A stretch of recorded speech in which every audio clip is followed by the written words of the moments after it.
Solicitamos que todos se acomodem para iniciarmos o evento.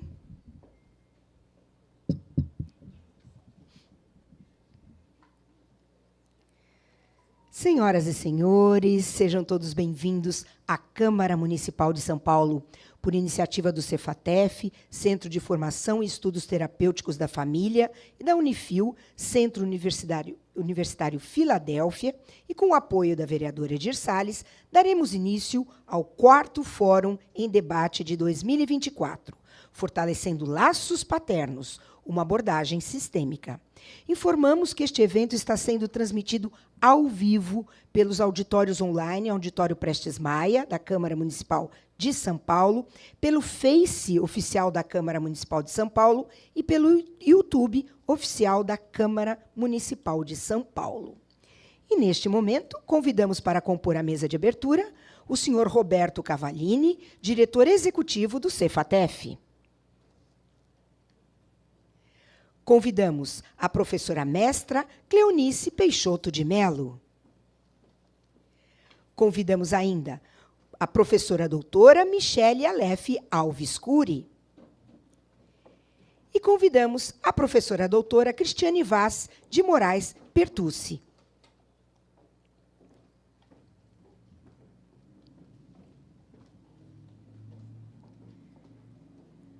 Convidamos o senhor Roberto Cavallini para abrir oficialmente o 4º Fórum em Debate de 2024. Bom dia. Hoje a casa não está cheia de participantes, mas estou sentindo que está cheia de amor, tá?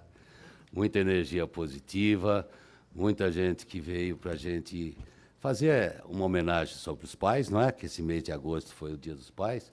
E, além disso, ter uma conversa sobre isso, porque a realidade hoje, ser pai não está muito fácil, não, o negócio está louco, tá? Então, vamos conversar sobre isso. Eu queria também, já para começar, agradecer o Alexandro, tá? Que vai ser ele vai dar um depoimento como filho, conversando sobre o pai dele, tá? A história de vida dele com o pai. O Jorge, que está aqui também, e o Alisson, que está aí, todos que tiveram aqui aquela passagem com o pai, que para a gente entender um pouco, apesar do que era, né, que nem foi comigo o meu pai, hoje é outra realidade. A diferença é tão grande que, na minha idade, quando eu tive meu filho, o Eugênio, que está aqui hoje, já não era assim. Na minha idade, meu pai dava uma chupeta para a gente ficar quietinho. Na idade do Eugênio, eu dava o meu celular para ele ficar quietinho. E hoje a realidade é essa, tá, gente? Então, mas eu agradeço muito a presença de vocês. Muito obrigado por vocês estarem aqui. Ouviremos a saudação da professora mestra Cleonice Peixoto de Melo. Bom dia a todos. Muito obrigada pela presença de vocês. É sempre um prazer a gente falar aqui na Câmara, porque é uma atualização profissional. Então, a gente hoje vai estar fazendo os depoimentos, né? São 3 alunos do Cefatef, hoje já formados, né? Acabando a formação, e da importância que a gente estava até falando aqui, né? com a doutora Michele, a doutora Cristiane, o quanto é importante homem também nessa área da terapia familiar, né? Porque assim a gente tem, né, uma extensão só muito de mulher, né, falando, e o homem fica sem fala, não só, né, no curso de terapia familiar, como nos outros cursos da sociedade. Então, quanto mais a gente fala, mais os homens também acabam se colocando, tendo voz, né, dentro dessa área, e assim sempre um e outro, né, nunca um ou outro, um complementando o outro. Quero agradecer, né, nossos 3 alunos participantes. Os 3 têm 3 filhos cada um tem 2,5, né, a esposa dele está grávida, então eu acho bem legal eles estarem falando um pouquinho sobre esse papel de homem na família, papel de pai e papel de filho. É isso que a gente vai abordar. Sejam bem-vindos. Ouviremos a saudação da professora doutora Michele Aleph Alves Cury. Bom dia, pessoal. Como eles já disseram, é sempre muito bom estar aqui com vocês. E eu estava também conversando com elas, né? Eu tenho 15 anos de trabalho no Sistema Único de Saúde, e a atenção voltada para a saúde do homem sempre foi um desafio. Não importa onde vocês forem, acho que você tem trabalhadores do SUS aqui também, sempre é o nosso maior desafio. A gente monta grupo, eles não vão, a gente marca consulta, eles não aparecem. Tal. Então, é importante que a gente esteja aqui hoje para depois disseminar, né, a importância desse assunto e do cuidado da saúde do homem de maneira integral e, em especial, da saúde mental também. Né? A gente vai trazer alguns dados aqui, alguns números para vocês, para a gente ter uma noção do quanto esse é um assunto que realmente precisa ser mais bem tratado e bem cuidado, porque as consequências do descuido são muito deletérias. Né? Então, que legal que vocês estão aqui. Tomara que seja uma manhã muito proveitosa para todo mundo. Ouviremos a saudação inicial da professora doutora Cristiane Vaz de Moraes Pertucci. Tudo bom, gente? Prazer estar aqui e com esse tema também tão desafiador, né? Acho que não só no atendimento público, mas no atendimento privado, do qual eu, né, quase 30 anos já pertencendo, fiz muito trabalho também comunitário. A gente sabe que vocês homens, né, e daí tem bastante homem hoje aqui também, vocês têm uma dificuldade do autocuidado, né? Isso tem a ver com várias questões, né? E que a gente vai falar hoje a partir da luz da teoria, né, Cleo?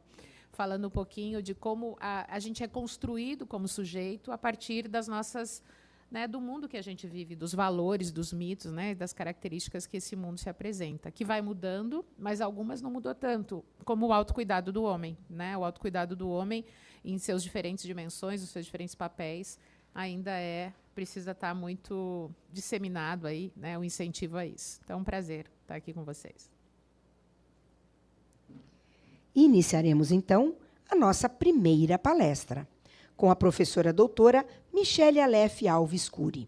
Formação em Medicina pela Universidade Cidade de São Paulo, pós-graduação em Psiquiatria pela Faculdade de Medicina de Santo Amaro, especialização em Perícias Judiciais pela Comissão Nacional de Peritos Judiciais e docente do Cefatef, com o tema Saúde Mental Masculina.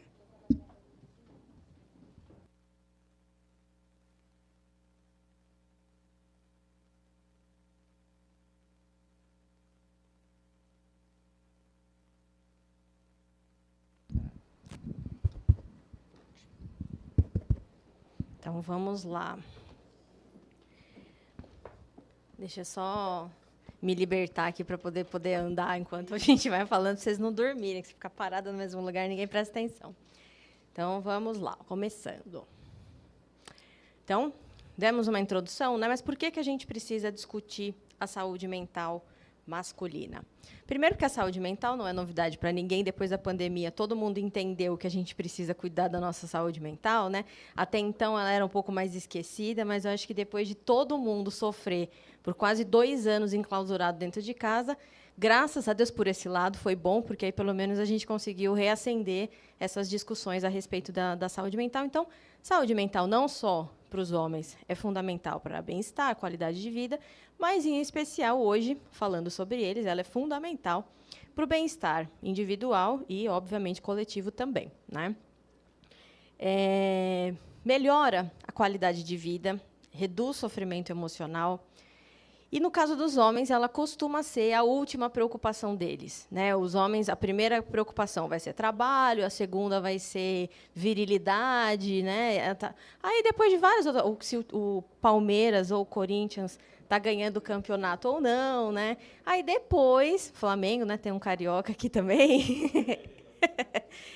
E, por último, de repente, quando ele já não estiver mais aguentando uma situação, né, de saúde mental, aí ele vai lembrar que talvez ele precise avisar para a esposa dele, né, ou para familiar, ou para algum amigo, que ele está precisando de ajuda. Mas é a última preocupação, sem dúvida nenhuma. Inclusive, costuma demorar para pedir ajuda porque eles têm medo dos efeitos colaterais, caso precisem ser medicados. Né? Medicação psiquiátrica tem uma fama ruim, principalmente em questões relacionadas à libido, então costuma ser um fator que atrapalha muitos homens a aceitarem a busca pelo profissional e a medicação quando necessário.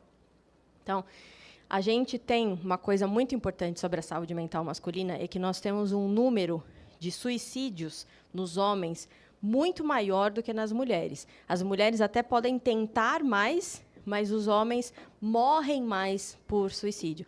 As mulheres, é engraçado, né, isso, mulher tem uma preocupação estética até na hora do suicídio. As tentativas de suicídio femininas, normalmente, são com ingesta medicamentosa, né? E aí a chance de sobrevivência numa ingesta medicamentosa é muito maior do que uma pessoa, por exemplo, se jogar do 17º andar de um prédio, se jogar na linha do trem, que são ou um tiro na cabeça, que são as mortes que normalmente os homens escolhem. O homem não tem essa preocupação estética na hora de morrer. As mulheres têm, e isso acaba sendo um fator que ajuda um pouco a protegê-las nessas tentativas de suicídio. E, como a gente também já comentamos, né, uma resistência muito grande em procurar ajuda especializada por uma sensação e um medo de parecer um sinal de fraqueza, vergonha e uma dificuldade de identificar emoções. E isso acontece desde que vocês, homens, são pequenos, né? Eu brinco muito isso com as mães que eu atendo. Quando tem uma menininha triste, chorando, o que a gente faz? Ô, meu amor, mas por que você está chorando? O que aconteceu? O que você está sentindo? Tal? Conta para mim. Né? A gente deixa as meninas chorarem. Né? Mas aí, se você vê um menino chorando, você vai falar o quê para ele? Agora isso está até mudando um pouco, mas a gente viu um menino chorando, você ia falar para o menino, que isso, pelo amor de Deus, não engole esse choro, não vai chorar não, o menino não chora. Né? Então, desde pequenos, a gente não estimula os homens a compreenderem as emoções deles. Porque quando a gente pergunta para a menina por que ela está chorando, a gente está dando liberdade para ela e estimulando ela a pensar sobre o que está acontecendo, que emoção é essa que eu estou sentindo, que eu estou chorando, que eu estou triste. Com o menino, não. Né? Então, quando ele começa a dar qualquer sinal de que ele não está muito legal, a gente já corta. Não chora não, querido. Não, levanta, que isso. Dependendo do lugar onde eles são criados, isso é mais forte ainda. Né? Vocês que vêm de famílias mais tradicionais, vocês sabem que isso é muito mais forte. Né? Então, a criação dos meninos pela família, principalmente as famílias mais tradicionais, reforça muito a necessidade dele ser mais duro, de comportamentos machistas, e, principalmente, assim, de uma força, que tem mais a ver com isso, né? Uma força de você não poder demonstrar fragilidade, sensibilidade, né? Porque isso sempre é visto de uma forma muito negativa no caso dos homens. Quem nunca escutou que sensibilidade é coisa para mulher, mulherzinha, né? Ainda que eles falam, né? Homem não chora, ou a célebre vira homem. Né? Até a gente escuta às vezes. Né? Então, de alguma maneira, mesmo com essas emoções tão reprimidas e estímulo a reprimir as emoções masculinas, de alguma forma, essas emoções vão ser manifestadas. Em geral, nos homens, como é que se manifesta? Irritação, agressividade, até coloquei ali, brigas, agressão física, psicológica, verbal, vícios. O número de homens que abusam de substâncias psicoativas, álcool e outras drogas, é muito maior do que o número das mulheres. Né? Insônia, aumento de apetite, ou até perda de apetite também.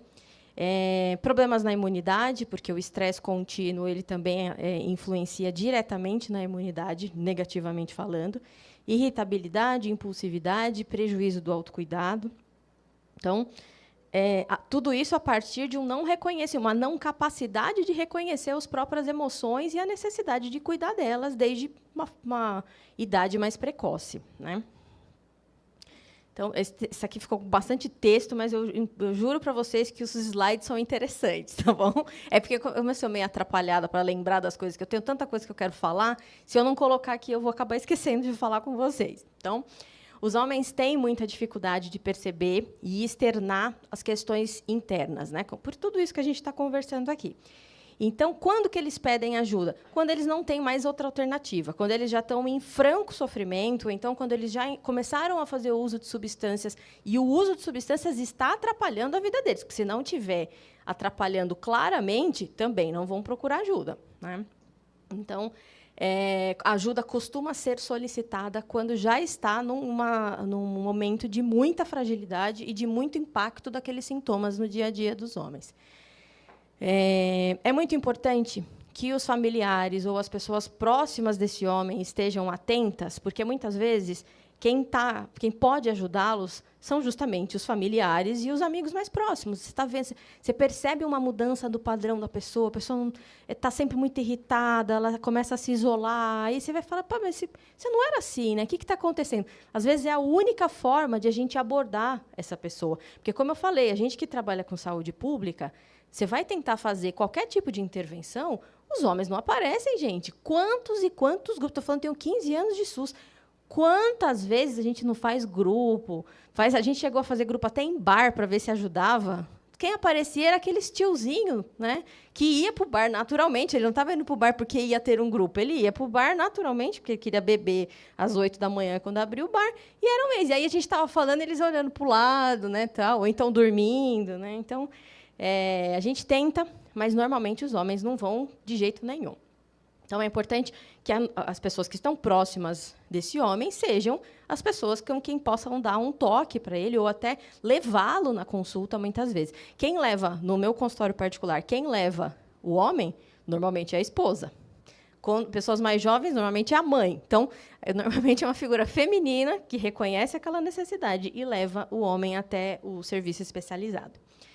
É importante que a gente traga esses assuntos para a gente poder pensar em formas de prevenção, para facilitar a identificação e controle mais precocemente, porque quanto mais cedo a gente começa o tratamento, mais chances desse tratamento ser muito melhor, né, muito mais eficaz para esse paciente.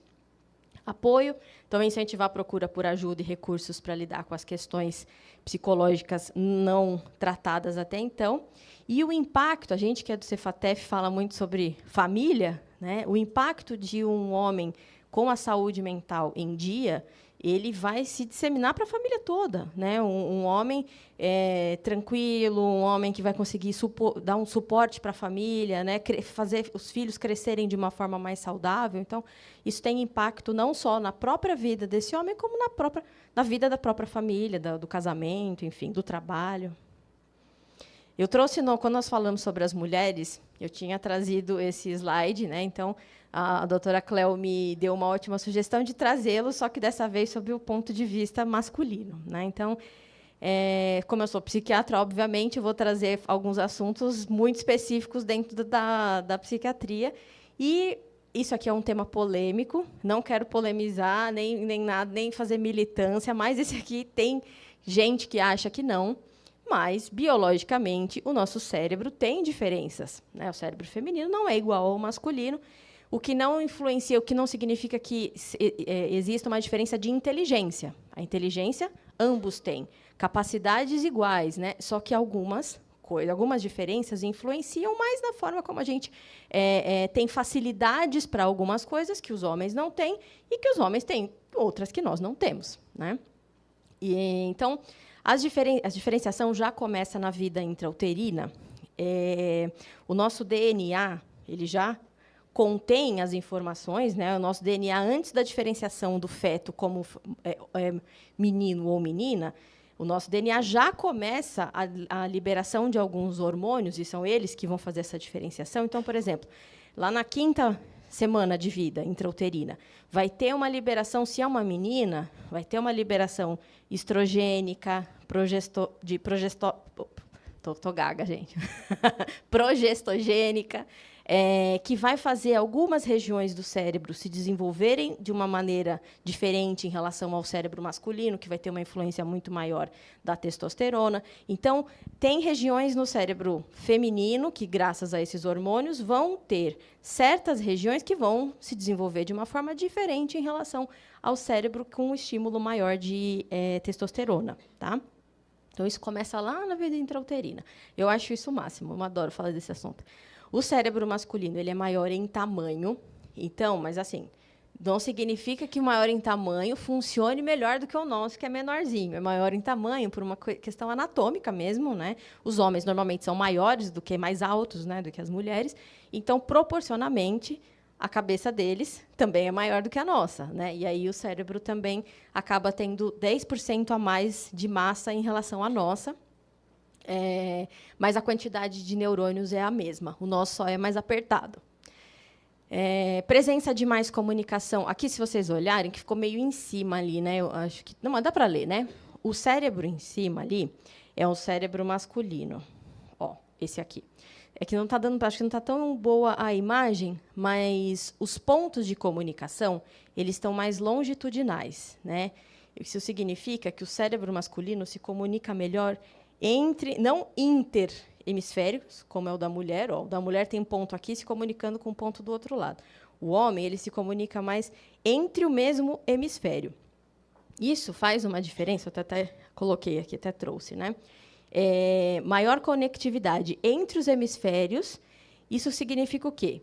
Mais capacidade de foco. Então, vou fazer aquela velha brincadeira do homem abrindo a gaveta, né? O homem vai abrir a gaveta, ele não vai achar a meia que está aqui escondida do lado, mas porque o olhar dele é um túnel, assim, ele vai olhar só reto. Aí ele vai perguntar, cadê minha meia? Aí vem a mulher com aquele olho amplo, né, que tem a ver com essa conectividade entre os hemisférios, vai falar, tá aqui na sua cara, né? Como que você não achou, né? Quem nunca passou por essa situação, né? Mas, em compensação, o homem, quando ele precisa de alguma coisa rápida ali, ele vai ter aquele olhar, o famoso olhar de águia, que de longe ele já vai falar, não, mas tá ali, ó. Vocês já perceberam que eles têm mais, vocês homens, têm mais percepção geográfica do que a gente? Se a gente dá... O Uber errou meu caminho chegando aqui, ele deu uma volta, eu já não sabia mais que rua que eu estava, por onde eu ia entrar. E a gente vem sempre aqui, né? Aí eu, ai, moço, mas onde que eu estou agora? Aí ele, não, é a mesma rua. Eu falei, desculpa, né? Só porque deu uma volta, eu já me perdi, né? Então, essa noção, né, de espaço geográfico, os homens também têm melhor do que a gente, justamente por essa diferenciação biológica, né, do nosso cérebro em relação ao deles. Então, eles têm uma capacidade de raciocínio lógico um pouco melhor do que a nossa também, né? Isso faz diferença em algumas situações, e a gente sabe disso, né? A gente é mais emocional, né, muitas vezes, do que eles em diversas situações. Menor capacidade de percepção social. Então, quantas vezes vocês, esposas, já não tiveram, ou mães, que falar para eles, mas você viu como você foi meio grosseiro, né? Dá uma risada, né? Trata um pouco melhor, né? Porque nós, mulheres, o nosso cérebro, justamente por essas diferenças, faz com que a gente perceba a mímica facial do outro com muito mais facilidade do que os homens. Né? E não é porque eles são autistas, não, né? Porque o autista tem essa dificuldade, né, de perceber um pouco a mímica facial, tal. É uma questão de diferenciação de funcionamento cerebral mesmo, tá? Então tem mais neurônios no córtex occipital também, facilitando o processamento visual. Mas se a gente for pensar assim na questão da evolução, né, o nosso cérebro ele é resultado de bilhões de anos de evolução. Na época das cavernas, o homem é que saía para caçar. Então, essa visão de longe, assim, de achar, não, está ali e tal, isso facilitava muito na hora dos nossos antepassados, muitos milhões de anos atrás, na hora da caça. Né? Então, o foco tá bom, tem uma zebra ali que eu vou atacar ela, tal. Se fosse eu, por exemplo, que tenho um cérebro super feminino, eu ia falar, nossa, a zebra está ali. Mas aí eu ia pensar, não, mas espera aí, alguém pode me ajudar? Só de eu olhar para o lado, perguntando se alguém podia me ajudar, a zebra já tinha saído e eu não seria uma boa caçadora, sem dúvida nenhuma. Então, mais uma questão aqui, né, de diferenças bioquímicas e a influência delas no nosso dia a dia. Eu trouxe isso aqui porque eu achei esse gráfico muito visualmente fácil de entender, né? Os homens têm uma tendência menor a desenvolvimento de transtornos mentais comuns. O que são transtornos mentais comuns? Crise de pânico, transtorno de ansiedade generalizada, até a depressão também. Mas eles têm uma propensão muito maior a doenças mentais mais graves. Né? Esquizofrenia. A chance de um homem ter esquizofrenia é quase 50 vezes maior do que uma mulher. Então, os homens são muito mais propensos ao transtorno mais grave da psiquiatria, a esquizofrenia, né? O transtorno afetivo bipolar também é muito mais comum em homens. Abuso de substâncias psicoativas, transtorno de personalidade antissocial.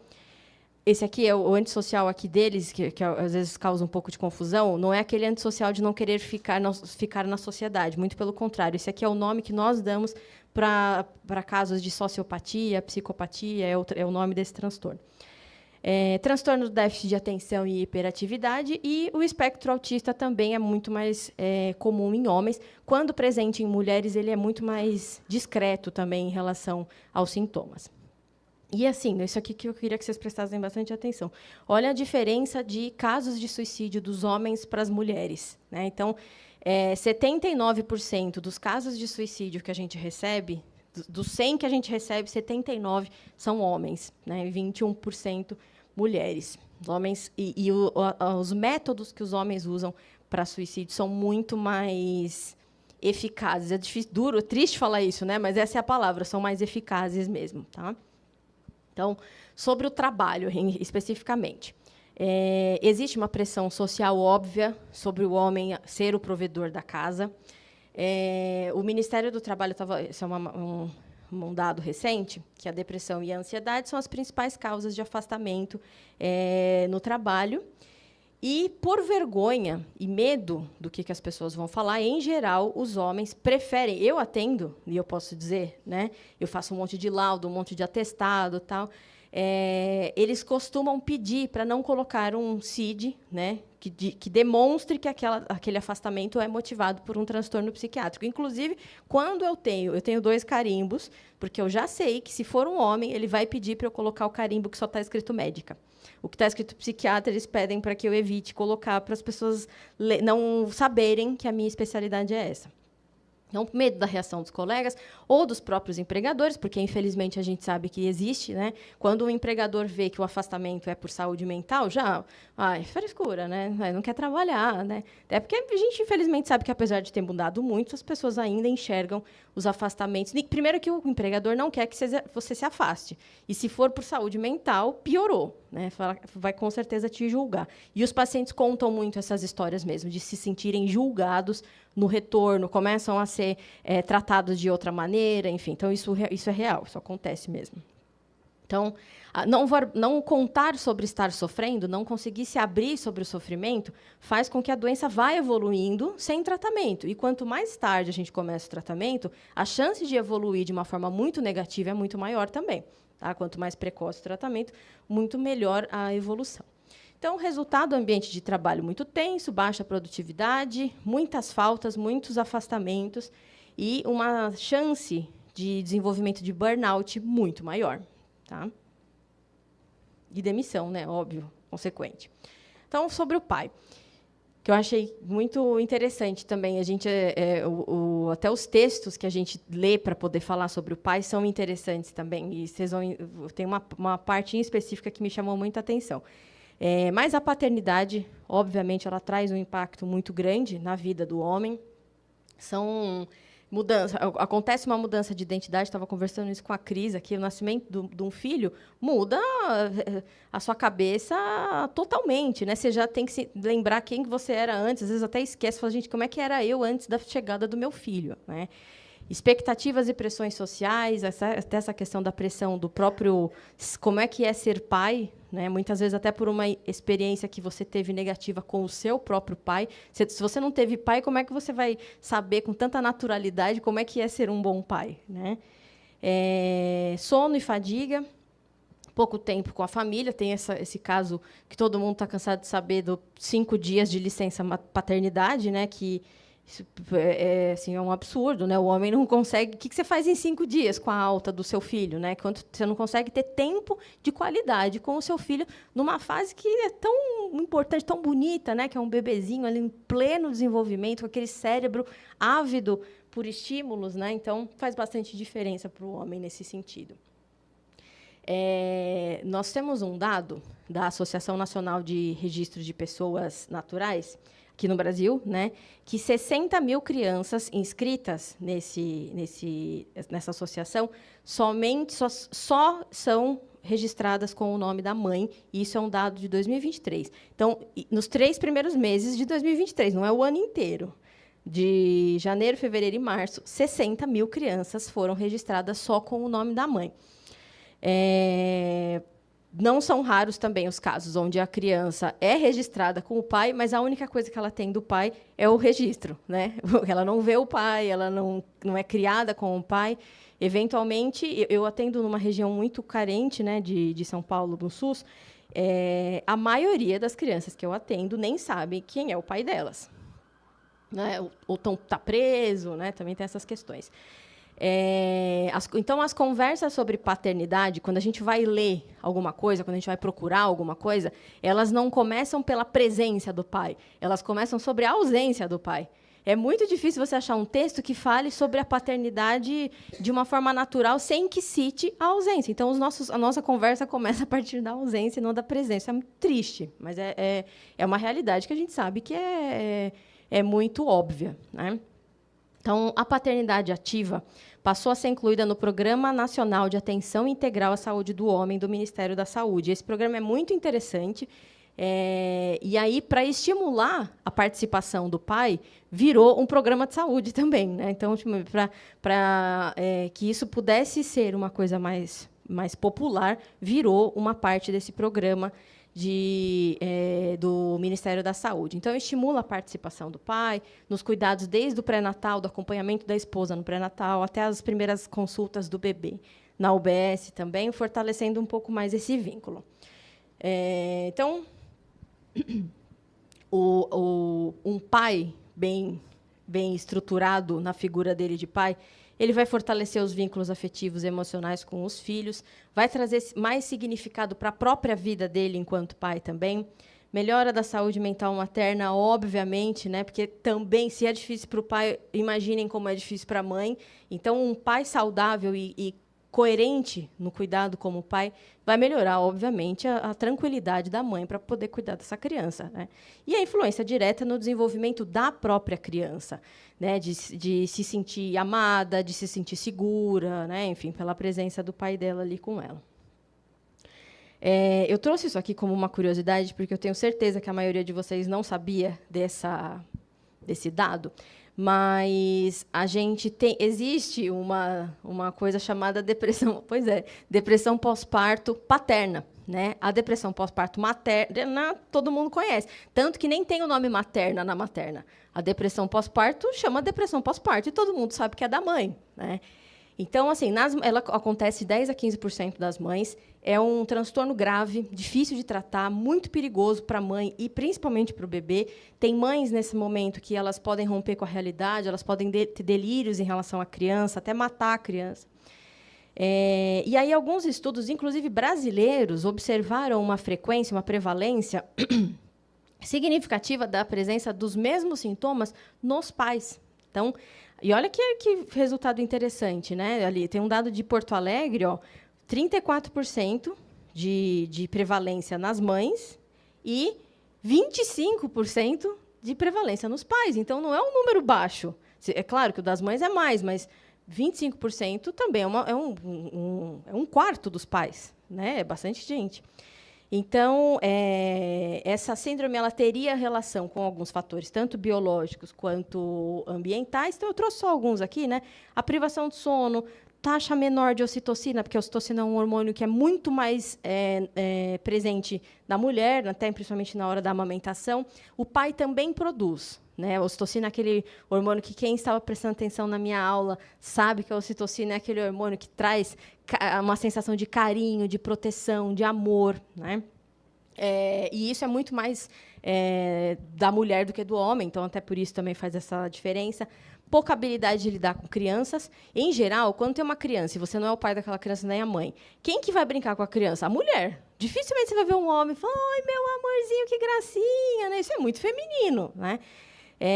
A ansiedade no cuidado com o RN também, o estresse financeiro, falta de modelo paterno também, porque para você poder reproduzir um modelo, você precisa ter tido um modelo. Como muita gente nem teve pai, como é que você vai saber como é que é ser um bom pai se nem pai você teve, né? Ciúme pela dominância do papel materno, exclusão na dupla mãe e filho, quando nasce a criança, o pai ele deixa de existir por um tempo, parece, né? E diminuição do interesse sexual da parceira, que é um incômodo grande, né, para os pais. Então, como é que a gente previne? Isso aqui vale para qualquer tipo de prevenção em saúde mental, né? Não tem segredo nenhum. Isso aqui, qualquer vídeo do TikTok também está falando sobre isso, mas ouvir isso de mim, eu acho que é importante, né? É a minha especialidade. Então, cuidar da autoestima, investimento em autoconhecimento, construir rede de apoio. Às vezes, os homens têm um pouco de dificuldade, né? Então, amigos, familiares, grupos de apoio em comunidades, por exemplo, religiosas. Comunidades religiosas, nesse ponto, elas são muito importantes.